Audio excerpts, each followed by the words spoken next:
evening, everyone. Let's say it again. Good evening, everyone, and welcome to our session tonight. Please join me in saluting the flag. I pledge allegiance to the flag of the United States of America and to the republic for which it stands, one nation, under God, indivisible, with liberty and justice for all. Thank you all. So, we did the roll call, please. Yes, sir. Commissioner Vu? Hey. Commissioner Langer? Here. Commissioner Osborne? Here. Commissioner Brothers? Here. Vice Chair Saad? Here? And Chair Lopez is excused. We have a quorum, sir. Okay, thank you. Anyone wishing to speak during public comments must fill out and submit a blue speaker card. The Planning Commission can take no action on this date unless the item is agendized. Anyone wishing to speak on items not on tonight's agenda may do so during public comments. Speakers on items scheduled for public hearing or non-public hearing items will be invited to speak when those items are heard. 3 minutes per speaker. It is customary for commissioners to visit applicant sites. Unless any commissioner has any further disclosure statement at this time, it may be stated that no contact was made during the visit of the applicant, his or her agent, or neighbors of the proposed project. Okay. Let's start with item number 1 on the agenda. The last meeting of January 8th. Sir, if I may, there are no supplemental communications for this meeting as well. Good. And then, yes, if you want to take the consent calendar next. I mean, do we need to vote to approve the minutes of last meeting? Yes, sir. Okay. Can I have a motion? I'll move it. Second. All in favor? Hey. Yes. Yes. Yes. Opposed? Aye. Motion passes 5-0. Good.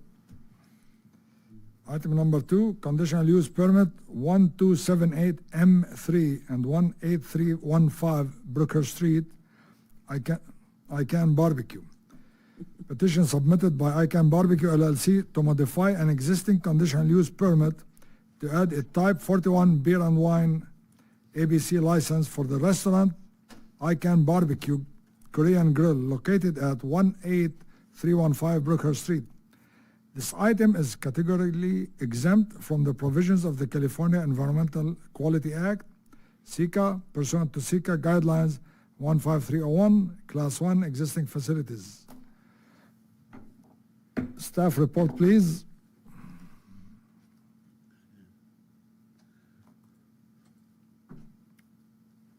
As the presentation loads, your senior planner, Matt Jenkins, will make the presentation.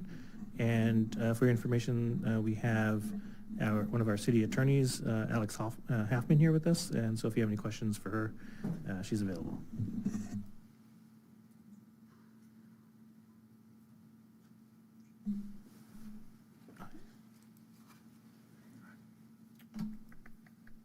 Okay. Good evening, Planning Commissioners. The following request is to modify the existing CUP to allow for a Type 41 on-sale beer and wine ABC license for ICANN Barbecue Korean Grill located at 18315 Brookhurst Street in the Fountain Valley Promenade Shopping Center.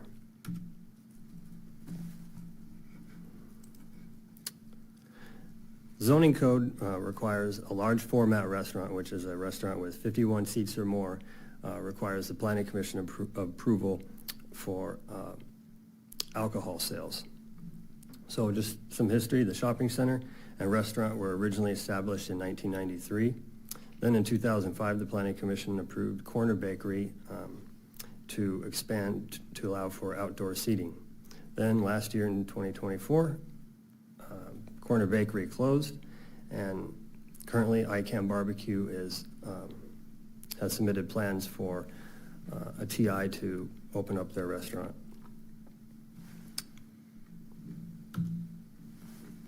Back to the site plan. So the proposed ICANN Barbecue is located here. The outdoor patio is located here.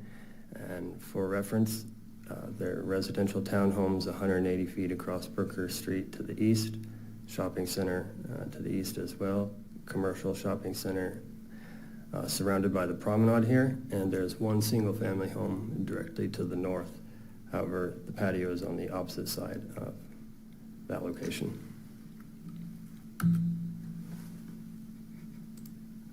So the current CUP does not permit the consumption of beer or wine or any alcohol in or outside the facility.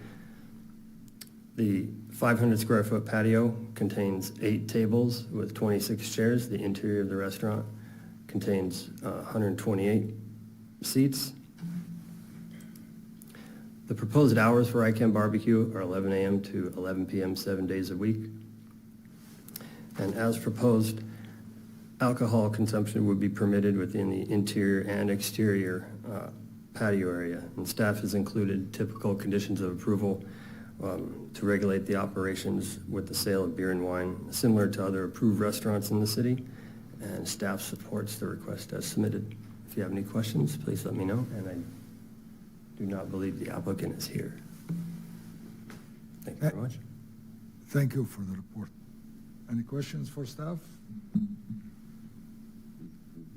No questions. Any motion? Public hearing, sir? Public hearings? I guess, all right. Anyone wishing to speak? Any cards? No, sir. Right? We close public hearing. Any discussions? How could you have barbecue without a glass of wine or a bottle of beer? You can't. It's impossible, isn't it? So this one, do they have a time frame to open the business yet? Or? Well, currently, they're in plan check right now for the interior and the remodel of the exterior. I know, I think they want to open up within the next month or so, what the applicant told me. This is going to be one of those restaurants where you actually grill your own food at the table, is that right? That's correct. I did. It's nice photo you have. The photos I pulled off from their website, ICAM Barbecue. They have 3 other locations, one in Tustin, Santa Ana, and another Orange County location, but that's from their website. So this one is next to Shinshengumi, right? Correct. Another grill, Japanese grill restaurant. Mhm. Good?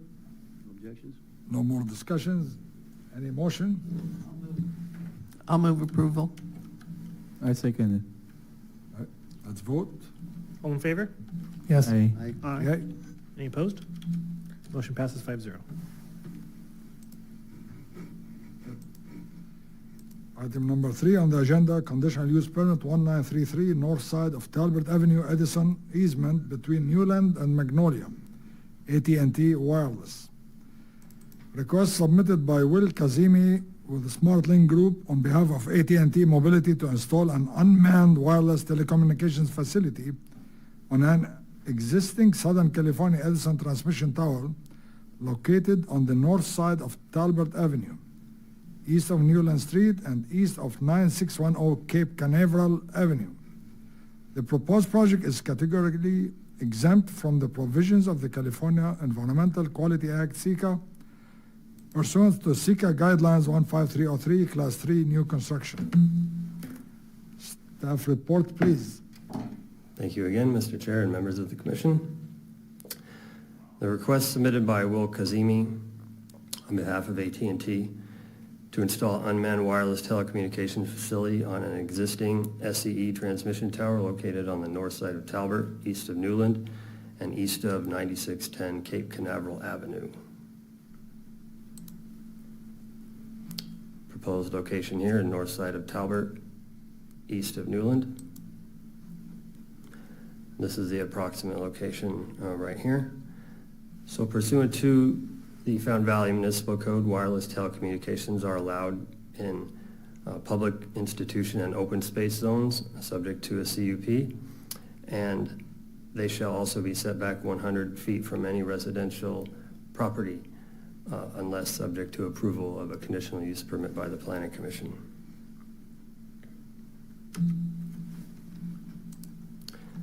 So the proposed wireless facility includes 12 antennas, which will be 57 feet above grade, 9 remote radio units in this middle sector, and 1 additional microwave antenna.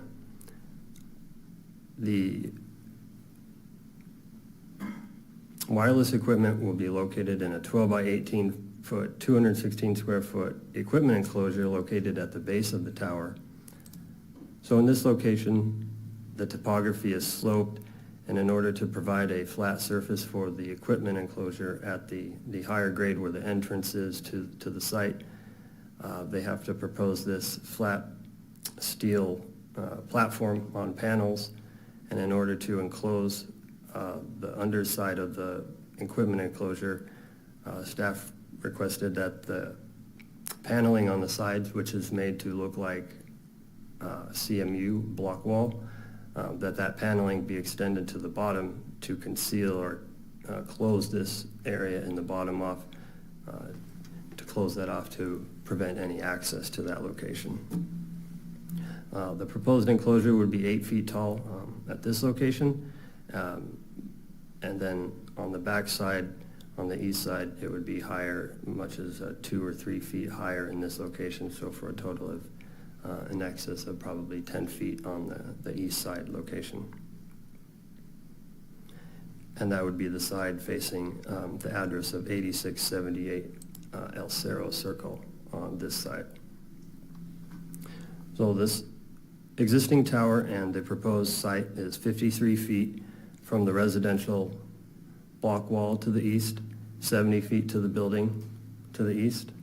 It is 80 feet north of Talbert Avenue, and 140 feet from the nearest residential building from the west. Proposed photo simulations, this is the view facing north. The applicant has provided one elevation with this faux ivy landscaping should the Planning Commission propose to approve this site, and I'll explain the ivy later. This site, this view is looking south, another view looking north, showing the equipment enclosure at the base, antennas up here. So, as indicated in the applicant's description, the proposed facility is to provide a gap in AT&T coverage located here as provided in their propagation maps. Additionally, the applicant provided an alternative site analysis which included the Sprout Shopping Center at Magnolia and Talbert, an existing cell tower next to at the car wash at Magnolia and Talbert, a T-Mobile tower next to Mimi's Jewelry located at the shopping center at Ellis and Brookhurst. They also analyzed Roach Courageous Elementary School and Helm Park. The applicant found that these locations would not support their facility due to various concerns, and I've reviewed the applicant's presentation, and they will be explaining those locations and why they do not work for their site in their presentation tonight. As for the shopping center, where the Sprouts location is, the Planning Commission already reviewed a conditional use permit in 2023 for AT&T, where residents had several concerns over the proposed tower, and the applicant requested a continuance and ultimately withdrew their application due to those concerns for that site. So in order to approve a wireless facility, the Planning Commission must make 4 findings based on the wireless communication standards. Staff's recommending denial because the following findings can't be met. Specifically, that the project is not assimilated or stealth as required by the standards. First one being visual impact, as there will be an increased visual impact with the above-ground equipment enclosure at the base of the tower, which causes visual blight and detracts from the visual pleasure provided by the open space in this easement. Screening. The physical antennas will not be screened due to the nature of the SCE transmission tower, While the antennas will be painted, they'll still be visible to the public attached to the steel structure.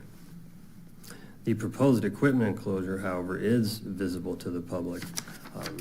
The applicant did provide the one elevation with the faux ivy that they said that they could install on all 4 elevations should the commission choose to approve the project.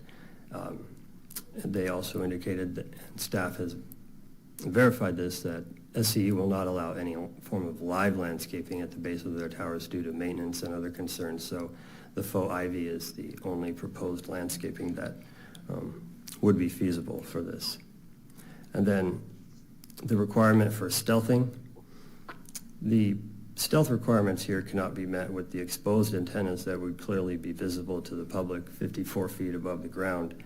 And as previously described, the equipment enclosure does not result in an installation that would blend with the existing landscaping or the topography, and it's clearly visible to the residential properties with a setback of 53 feet on the east side elevation.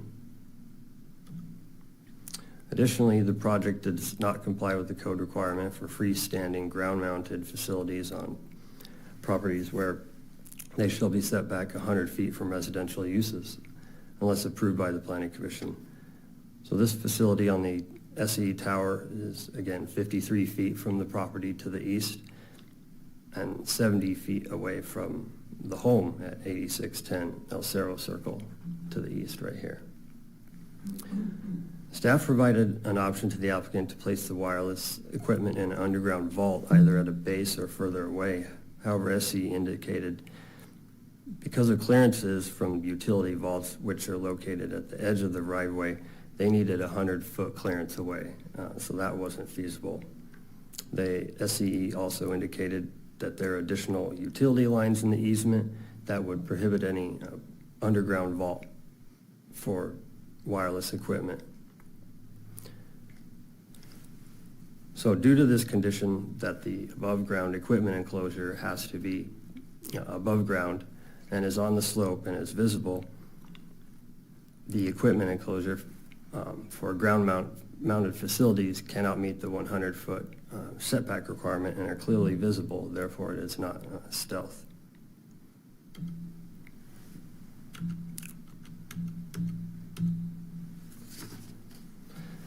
So as the proposed wireless facility is dissimilar to other wireless facilities on SCE towers approved by the city, due to the larger enclosure at the base of the tower and the proximity to the residential properties to the east. The facility and equipment would be clearly visible from the surrounding neighborhood and Talbert Avenue, and has not been designed to the greatest extent feasible to sufficiently screen the site from public view. Therefore, staff recommends you adopt Resolution 24-12 and deny CUP 1933 for AT&T to install the wireless facility on the SCE transmission tower located north side of Talbert, east of Newland, and east of 9610 Cape Canaveral Avenue. Staff did receive 2 public comments. We received a letter from Lyle Chappelle earlier that was included in your packet, and just today a letter from Susan Liberto, both in opposition to the proposed facility.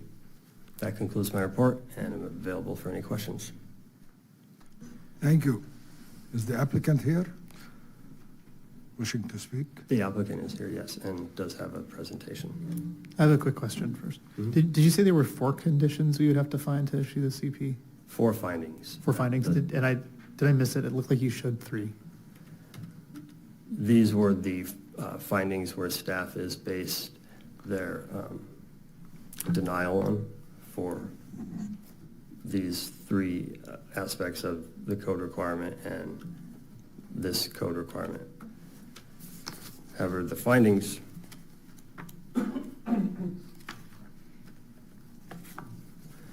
But I guess, is the next slide the 4th thing? I think the 4th one was the finding that you, was Th- not this based on is- denial, so it wasn't included. This is a separate code requirement. This one is a code requirement for the facility to be stealth, and this is highlighting this code section it's code number, item number 3, as indicated in the staff report. So so staff is not, going to the next slide.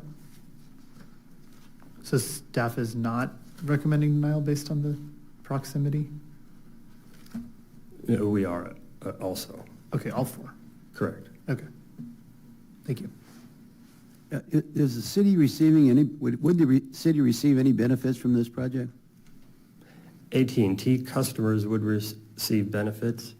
The applicant indicated that AT&T is a part of FirstNet. I don't know if our city is a part of that network for first responders and their communication networks, but it's for AT&T. I'm really surprised that the SC&A would allow something like this to, I've never heard of anything like this where they've used a tower like that to piggyback on. It's the first time I've ever heard of it. It's kind of unusual. I'm curious why the electric company would let them do it. Well, in Fountain Valley, it's actually common on SCE towers, and in Fountain Valley, we have 3 others You on the do? tower. Yes. Really? I didn't know that. I think there's an item on last year at the similar location right here. They had been denied by the planning commissioner and then appealing to the city council. Yes, there was an application on Harper Park, in Harper Park, that was brought before the planning commission and city council on appeal. Yes. I think historically, many years ago, there was applications to do exactly this, and Edison wouldn't approve it. The supposition was they were planning on doing their own communication towers, so they didn't want other companies doing it. But they since changed that condition, and they've been allowing a lot more installations than they used to. So I just want to go back on that last year. Is that the reason denial also mainly is going to be the close proximity to the resident, or? Yes, the recommendation for denial is based on staff's recommendation that we're unable to make the findings that are required for the application. Okay, thank you. Any more questions?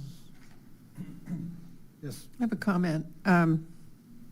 As time goes by, I know the applicant stated that there was no interference from tall buildings or et cetera, and there very well might be in the future.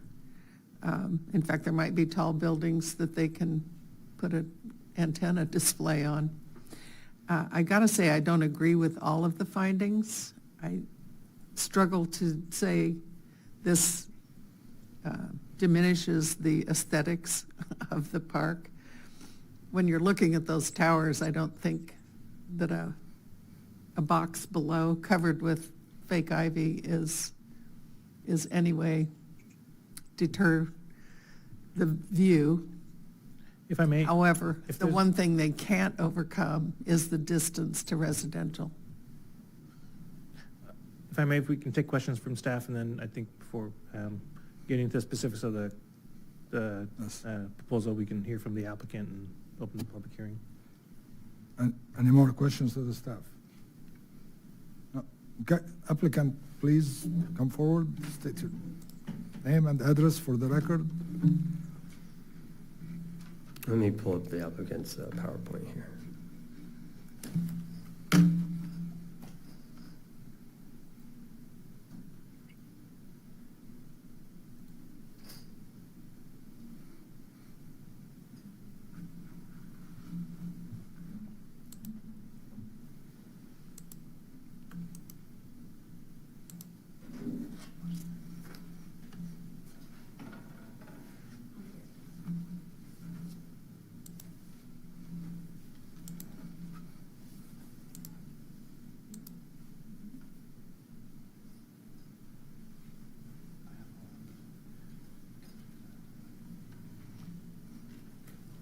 You have a flash drive?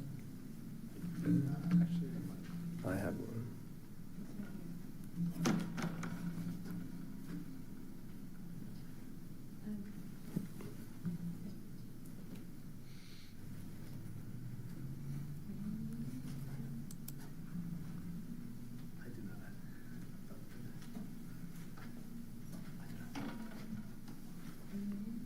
not touching it.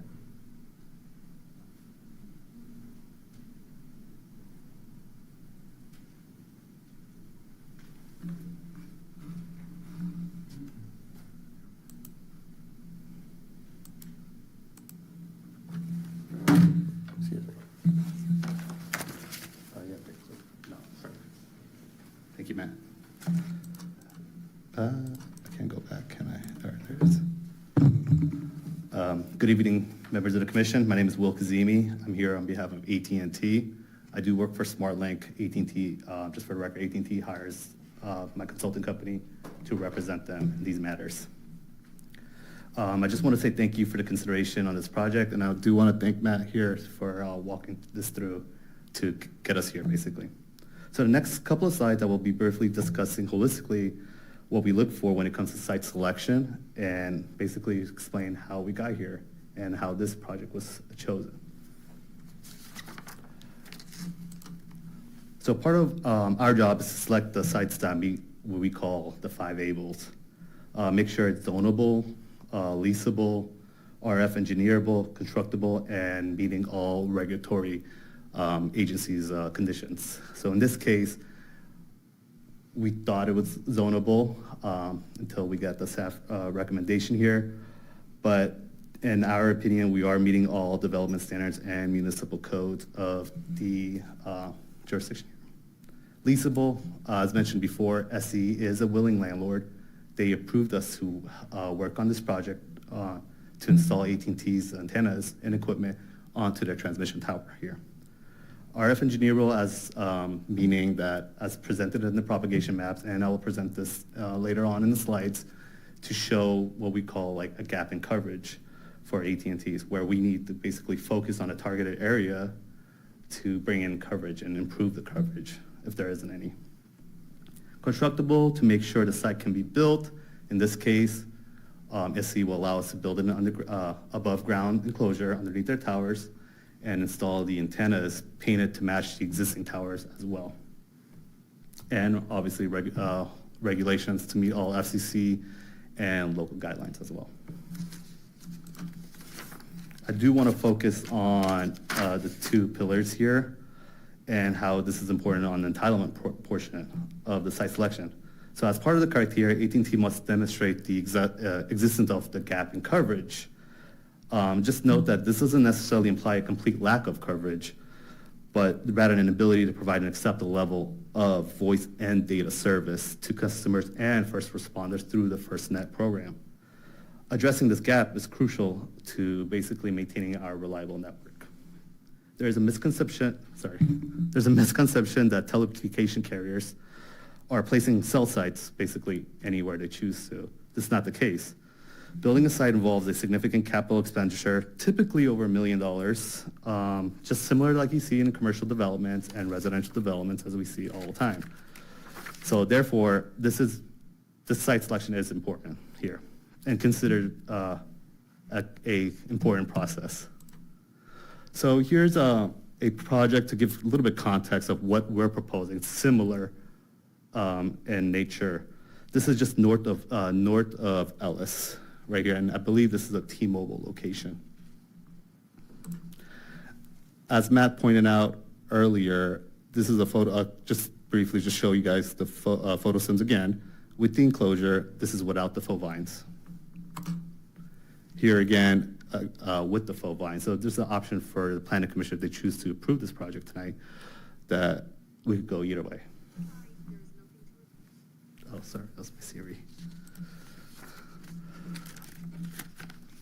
The purpose of this design is to bring coverage again through the U.S. government and the U.S. The FirstNet program, which is the FirstNet responders, basically allowing any first type of responder, doctors, paramedics, law enforcement, to have a separate bandwidth, operate under a separate bandwidth when it comes to natural disasters.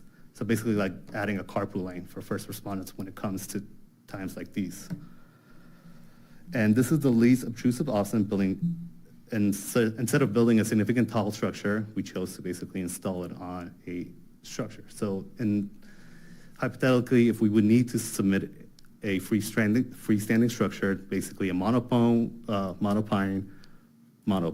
eucalyptus, palm tree, anything like those disguised. That's solely for the purpose of house wireless telecommunication facilities. It would basically be about 60-ish feet. You'll have to have the tall structure to basically go over those houses and make sure we hit our gap in coverage here. So again, I just want to highlight the propagation map that was provided by Matt and me by the RF engineers. This shows a coverage as if the site is not existing or shut off, hypothetically. So please note that the proposed site on the SE transmission tower is right about here, and this is objective coverage is within the area. But there are limitations, basically, from the constraints on the height and amount of equipment permitted on SE transmission tower. Basically, I can't go all the way to the top of the tower or anything like that. The coverage also depends on local topography, physical obstruction that goes beyond the sight line, since the antennas operate on a sight line. All these factors and others limit the propagation of signals, even with the proposed equipment and height. Let's just say, to address this gap in coverage, all the way to the north and all the way down to the south, right here, you would need a very tall tower. However, such modifications obviously are not feasible because of the constraints that SE places on us that dictates by them. Here's the coverage as if the site's on air and coexisting with other AT&T sites. Please note that, as you can see, it's like similar like a honeycomb mesh network system where the tower will communicate with the other towers in the area. And this gives you an idea of the coverage as if like all the other macro cell sites in the area are shut off. This is the only one that's basically propagating. And here you could give a good idea of how far the coverage is going to go. Most importantly, I want to talk a little bit about the alternative sites. As Matt mentioned, AT&T did propose one at a shopping center at 17920 Magnolia. It was originally the original candidate and was proposed by AT&T in the past, incorporating a faux tree design on a raw land site. The proposal was rejected because of the pushback from the surrounding communities and ultimately the landlord's decision not to move forward, citing concerns of the pushback and community relations and how it would negatively impact his future developments of his plans. So given these circumstances, further evaluation of the site was deemed unnecessary, given the conditions at that time. Let me go back, sorry. There was a suggestion of locating on the wireless facility on another SE easement location, which was south of Ellis and north of Fulton. You would face the same land constraints as the current proposed location, as SE will not allow a freestanding structure on this easement because of the transmission tower and power lines. Also, no co-location opportunities on these existing towers. Basically, SE will not allow more than one carrier to be installed on their transmission towers. There has to be one carrier and one carrier only per each transmission tower. So the T-Mobile location I showed earlier, we cannot co-locate on that one because it's existing and SE will not allow us. Let me see.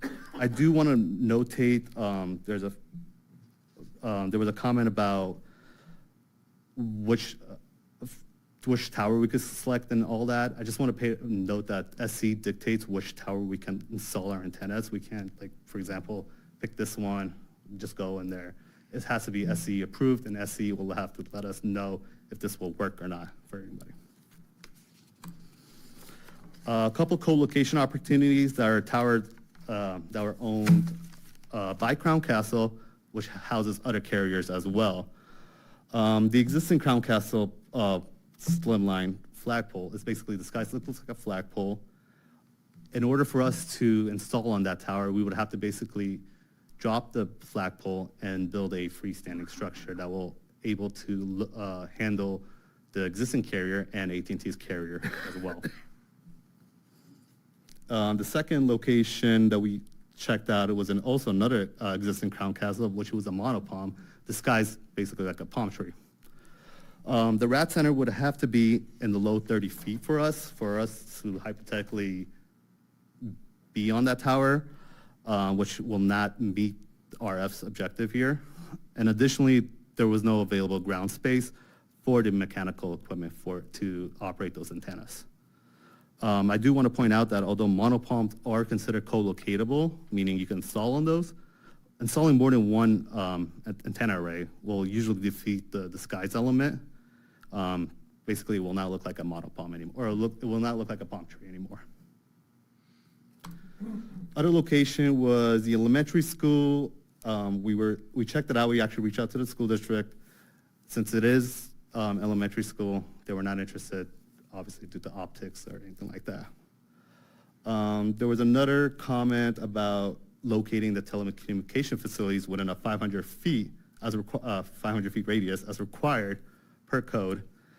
And as I will demonstrate in the next slide, there's not going to be any existing telecommunications within that 500 feet of our project site. There was a comment about Helm Park proposing a freestanding structure, which is not feasible in that location. No available space for a tower and ground equipment could be located there. Any location to propose a tall structure will basically be obtrusive given the current proposed project, and presumably receive significant pushback if we do go there. Additionally, as pointed out by staff, there is 100-foot setbacks from residential parcels for new freestanding structures. And then there was another comment I just want to address, locating within the 3-mile radius of the project site. And I do want to notate that while it is possible to locate within a 3-mile radius, it is critical for me to let you know that these alternatives may result having AT&T facility be on top of each other or in close proximity, which basically gives us redundant RF coverage. You'll just have one coverage on top of another. Here's a slide where I just want to show you guys a 500-foot radius from the project site. As you can see, is all the utility corridor and in the residential, single-family residentials all around. And then there's a Helm Park, just give you guys context here, screenshot of anywhere we will locate, basically will be probably in someone's backyard if we do a faux tree. Now I kind of want to, I do want to address staff's denial findings here. So finding number 1 from the staff report, the proposed design of the equipment enclosure on the slope is the only feasible option for this site. Due to the topography, the enclosure must be leveled, as Matt pointed out, resulting in a void beneath the structure on the slope side. To fix that issue, we're going to be sealing that by extending the CMU veneer to the ground. While this visible height on the slope side will be approximately 12 feet. The height will remain 8 feet on the other side where it's flat grade. After reviewing code, there is no specific language addressing wall or enclosure height limitations for wireless cell facilities and public/open public zones, as this location is. And I do want to point out that grading is not an option. We talked to SC about like flattening the ground a little bit so we could put our enclosure on it, and they won't allow that. Due to the footings of the transmission tower, they don't want to mess anything up. And you guys may have a question about the adjacent tower with the flat grade of why we cannot co-locate onto that one or install our antennas onto that one. It was determined during our site visit that utilizing the location would cause interference. Basically, one of the, let me see if I can go back here. It's a good visual. No, never mind. So if we go on the adjacent tower, one of our sectors will be shooting into the tower that we're proposing on, which will cause interference and PIM issues to the antennas for one of the sector's goals that we're trying to aim for. Let me go back here. Thank you. Finding number 2, there was a comment about the utilitarian design. we believe the utilitarian design is consistent with the multiple SCE transmission tower that is located on this utility corridor. The proposed wireless cell facility is not significantly altering the general characteristics of the current use, which is used for utility purposes. Finding number 3G regarding visual impact. Again, the proposed equipment enclosure we believe will not add any significant visual impact to the area. Again, as the parcel is already utilized for utility purposes and is lined with transmission towers and associated infrastructures. The existing towers, cables, and other utility equipment define the visual character of the site, which is inherently a utilitarian in nature. So by installing the enclosure within the footprint of an existing transmission tower and having the option to add the full IV at your guys' approval, we were able to blend the structure with its surrounding and help minimize the visibility impact. This maintains the existing utilitarian characteristics of the site with the addition of painting the antenna to match the existing transmission tower. This project avoids unnecessary obtrusiveness and meets the intent of section 21.28.40G. Finding 3J as in Jacob from the staff report regarding stealthing. Our proposed design does comply with section 21.28.40J by utilizing the existing transmission tower as the host structure. Please note that we're attaching to an existing structure. The antenna will be painted to match the existing transmission tower, assimilating with the existing utilitarian character of the area, which is already proliferated by tall transmission towers and overhead power lines. AT&T's proposed design represents the least obtrusive option here. It is important to note that additional concealment measures such as a stealthing apparatus like a radome or any physical concealment for the antennas, again, it's not allowed by SCE. So we have a limitation on that one. Finding 3D from the staff report regarding the 100-foot setback. We believe this project is not considered a freestanding wireless telecommunications facility. The project involves the installation of the equipment onto an existing SCE transmission tower within an existing utility corridor, which is consistent with the parcel's existing use. This project does not propose a standalone structure, but adds to what is existing, consistent with the intended land use and minimizing additional impact.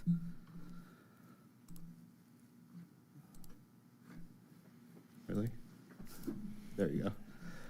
Now I just want to address some feedback from constituents that we received, and just quickly go order of them.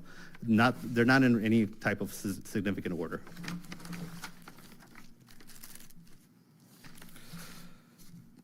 During the title process, I was forwarded an email from a constituent for my attention, and I want to address those.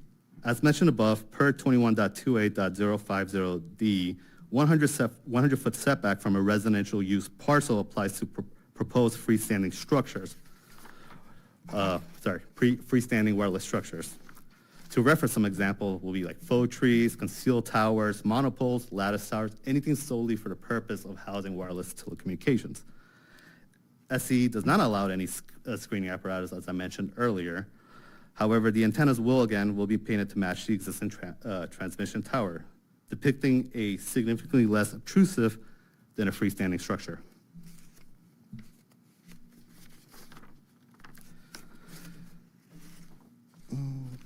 This SCE transmission tower is structurally sound. There you go.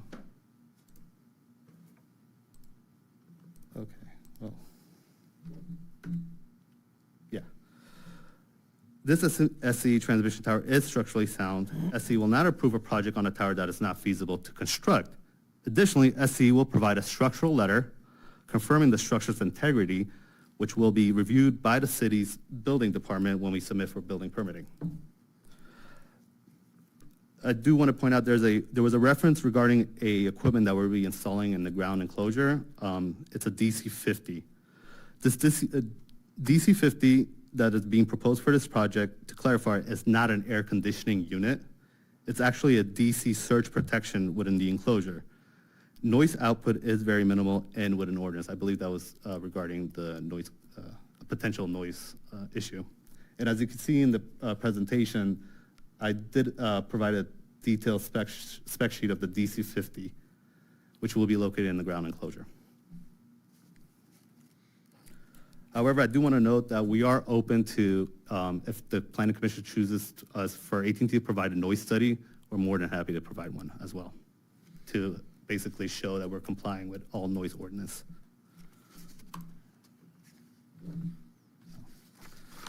And just to provide miscellaneous information here regarding the project itself overall, this project does benefit all of us by improving cellular service in the area. We got minimal site disturbance as we're installing on an existing transmission tower. The site will have AT&T and U.S. government's partnership under that FirstNet initiative. I provided the link in the presentations for you guys' reference. We will bring improved cellular reception due to the nearby cell sites, which can be considered a value add-in for residentials and for customers around this significant area. In the post-pandemic world, many people are working remotely, and they want excellent or good cell coverage and high-speed data, and which is constantly being increased in demand. Properties near cell sites offering reliable connections from remote work can see the value increases as people prioritize homes that support a more remote work lifestyle, which we're seeing more and more of. And telecommunication infrastructures improve emergency response communication for police, fire departments, and medical services, which can enhance the perception of safety and security for everybody. And that kind of concludes my presentation. And I'm here for any questions you guys may have for me. Thank you for your presentation. Any questions to the applicant? Yeah, I have a question. Can you go back to the coverage map again? Yeah. I wanted to ask you a question about that. Which one? Yeah. My question is that the coverage for AT&T, or is that the total coverage for all communication systems? Just for AT&T. And this map right here, you can see the other existing cell sites, like such as in this corner right here. Yeah. It's a little laggy. So basically on the top right, top left-hand corner, you see all the dots with the CLLs and the C acronyms starting there. Okay. Yeah, basically those are existing macro sites for AT&T. So this isn't accurate as far as the total coverage that's there, right? That is correct. Okay. Thank you.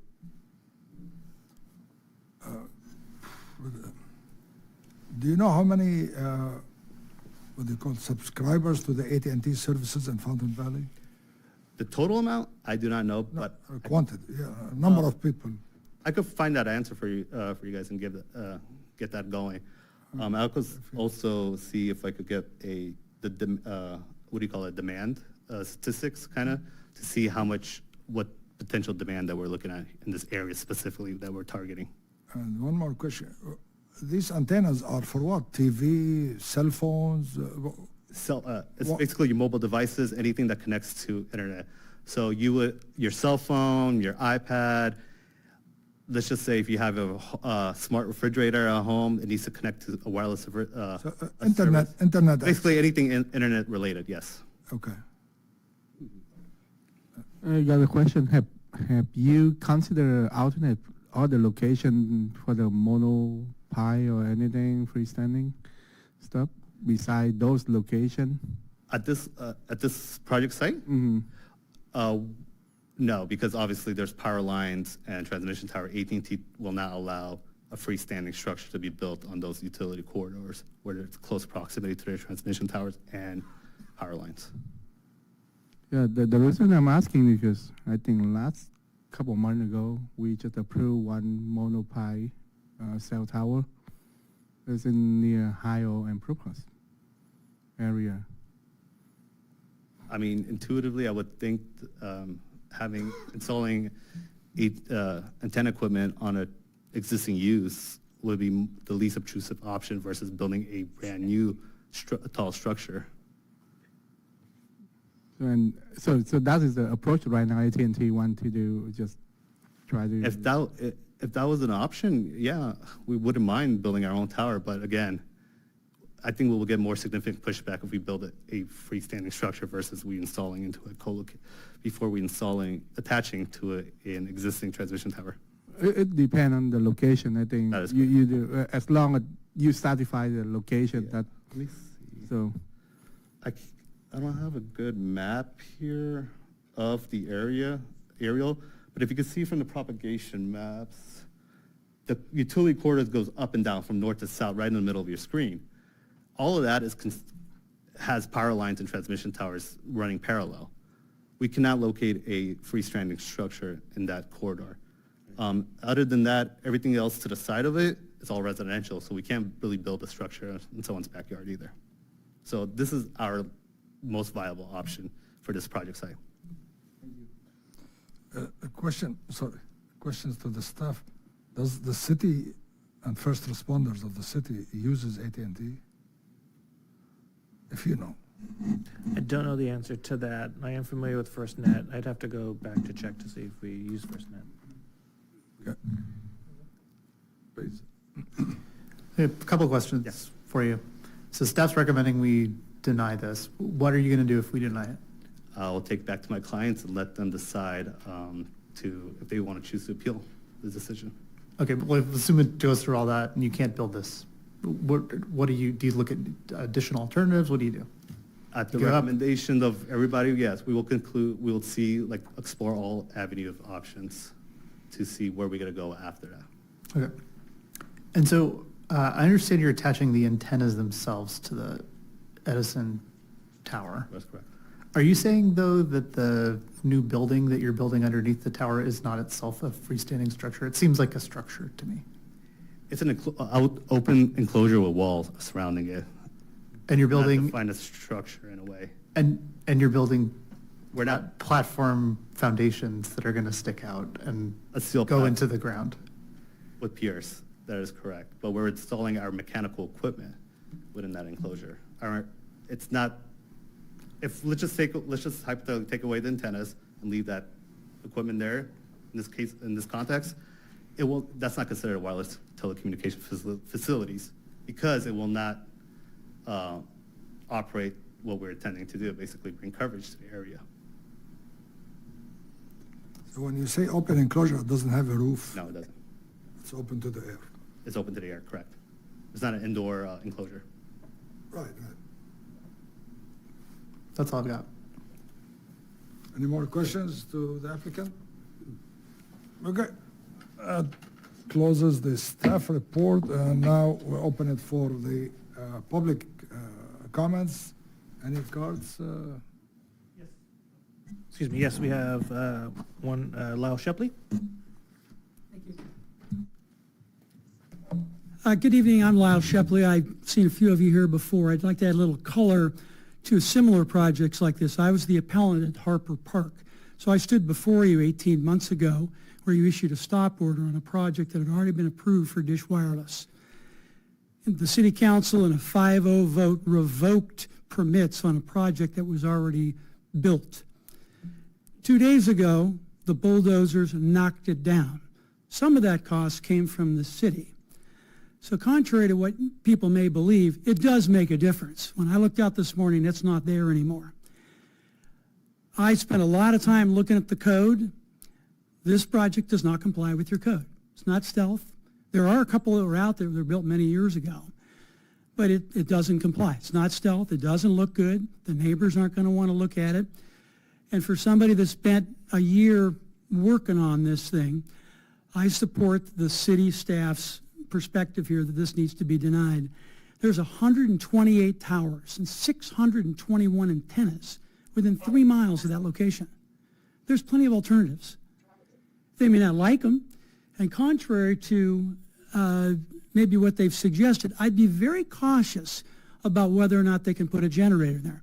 Because if I'm correct, the one at Slater at the Edison location has a diesel generator in it.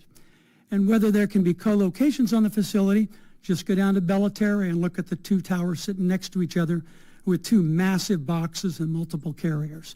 So I don't know what Southern California Edison told them, but I'd be very cautious about whether or not they can co-locate, because we all know once it's in there, once there's a facility there, you cannot stop a co-location. So I would encourage the commission to deny this. I don't know what the city council is going to say, but I cannot believe that they're in any mood to approve one of these after writing a check to knock that one down.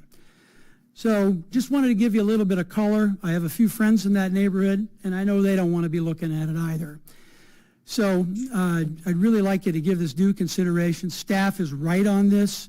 I've spent a lot of time looking at your code. I don't know it as well as Matt Jenkins does, but I know it pretty well. So thank you for your time today, and I encourage you to deny the application, and hopefully they'll find another location that'll work for them. Thank you.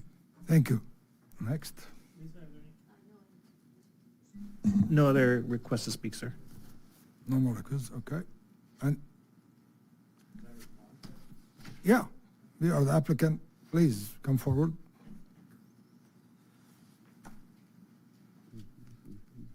I may have left it out of my presentation, but I do want to add to Mr. Chappelle's input right now. We're not proposing a generator here. SC actually rejected a generator underneath their transmission tower, and this is pretty standard for all of their transmission towers. Will not be there is no generator proposed for this location. To provide backup service in case of like outage or natural disasters, there will be additional batteries installed to help offload that. Additionally, regarding co-location, again, as I mentioned before, SCE does not allow more than one carrier on their transmission towers. Only one. That's all.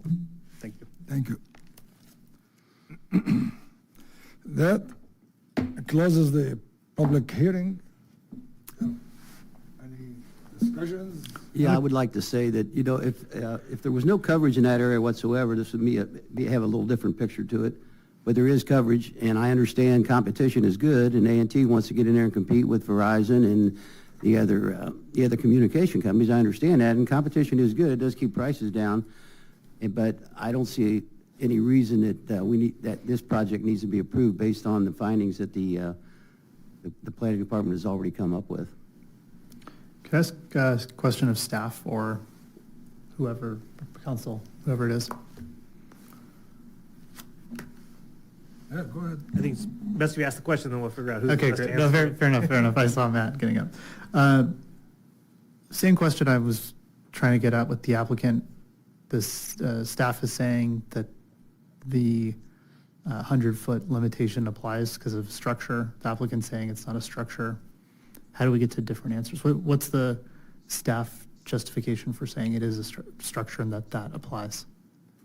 Well, the antennas are mounted on the SCE tower, and the ground-mounted facility is the equipment mounted, the new facility at the base. Matt, you want to give Alex a shot on this one? I'll bail you out, Matt. You're on target. So under the Fountain Valley Municipal Code, basically the code distinguishes between different types of structures and the types of permits they require. So an administrative permit is for, let me get this for you, for facilities that are fully assimilated to the surroundings or co-located on an existing antenna supporting structure. That's not what we have here because a CUP is required for new freestanding wireless communication facilities that are not co-located on existing structures or propose substantial changes. So what does this mean? Under the code, a new freestanding wireless communications facility is one that, because the code says existing structures, but it's not in the same sense that we think of a structure that's already there. It means a structure that's already there that has wireless telecommunications equipment already there. And so in this case, the SCE tower, it does not have wireless communications facility equipment already installed or a part of it. So under the code, it is considered a new freestanding wireless telecommunications facility.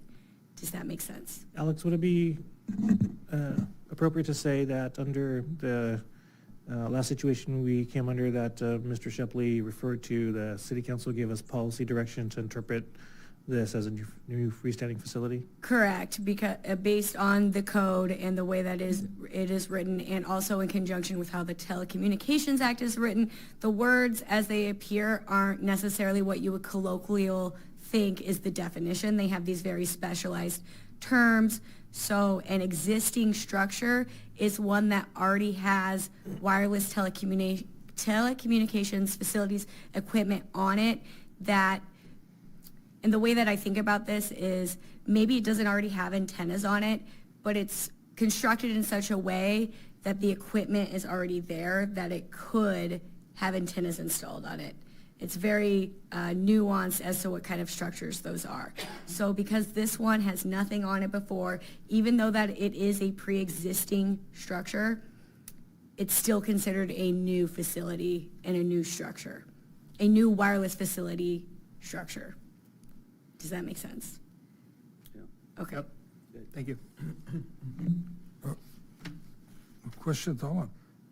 With that clarification that came from the city, why we don't clarify the code that, We are in that process. huh? We are in that process, so Okay, we've good. hired a consulting firm that just looks at wireless telecommunications ordinances and for municipalities, and we're going through that process as we speak. Make it clearer. Good. Any more discussions?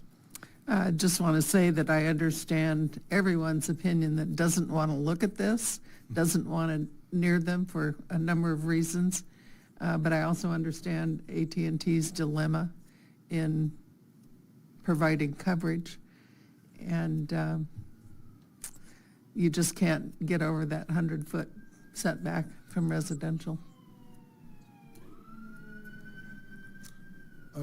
Yep. So I also want to say that this one, I don't see is a big problem as the one that I used to see at the Monopie.